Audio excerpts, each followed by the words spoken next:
Ladies and gentlemen, Hollywood has returned with another Dracula movie, but this time not as a simple monster, not as a gothic villain hiding in a crumbling castle, but as a fully fleshed, terrifying, almost tragic force in the 2026 reimagining. Today we're diving deep into one of the most boldest horror adaptation in years, exploring its themes, performances, visuals, and changes that shocked fans, and whether this version earns its place among the great interpretations of the counts.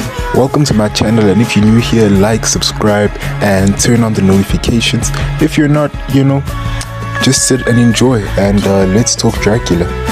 Let's start with the atmosphere, because if Dracula is anything, his mood, his tone, his fear, you can feel in your bones, and this movie knows it. What immediately stands out is how the film abandons the overly polished modern horror style and embraces something raw, damp, and ancient. Everything feels heavy: the doors, the fog, the shadows.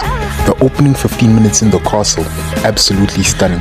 The filmmakers take their time building dread: long hallways, candles that blow up one by one, footsteps that echo too slowly, as if something is walking just behind the sound. This movie understands patience. It understands that horror isn't just jump scares, it's unease, and that's what loads of horror movies struggle with till this day. Now let's talk about Dracula himself, because this movie finally does something we haven't seen in a while. It treats the Count not just as a monster, but as a mythic being with a philosophy. The only place we've seen something remotely close to this is Castlevania, the anime. In this movie, Dracula is ancient beyond comprehension, not loud, not flamboyant. He barely raises his voice, but every line hits like a sermon from someone who has seen civilizations rise and crumble. The film gives him moments of silence that are scarier than any role. The big twist with his character, without spoiling too much, is how the movie leans into the idea that Dracula sees humanity as temporary, not prey, not enemies, but as a passing species he's simply enduring. It makes him terrifying, but not because he hates humans, but because he doesn't need to hate us. One thing the film absolutely nails is giving the supporting characters real emotional arcs. The protagonist, instead of being a generic hero, is written with a strong internal conflict. They are torn between fear, fascination, repulsion, curiosity, and that tension builds throughout the film. And the character who steals the show, surprisingly, is the one who tries to understand Dracula rather than destroy him. Their scenes together feel like philosophical duels, almost like chess matches. Every interaction feels like Dracula is peeling away a layer of their humanity, studying it, learning from it. And the victims, they're not disposable. Each one has a purpose, a story, and a thematic role. Their deaths hit harder because the movie actually gives you time to know them. Now this is where the movie actually becomes more than a horror movie. It becomes commentary. The Dracula 2026 is obsessed with the idea of nations, of morals, of faith, even love. There's a recurring motif of things crumbling: walls, families, order. Dracula isn't just a predator, he's a symbol of inevitability. The film also plays heavily with the idea of seduction, not sexual seduction, but ideological seduction. How easy it is for someone ancient, powerful, and deeply intelligent to manipulate people who are lost, grieving, or searching for meaning.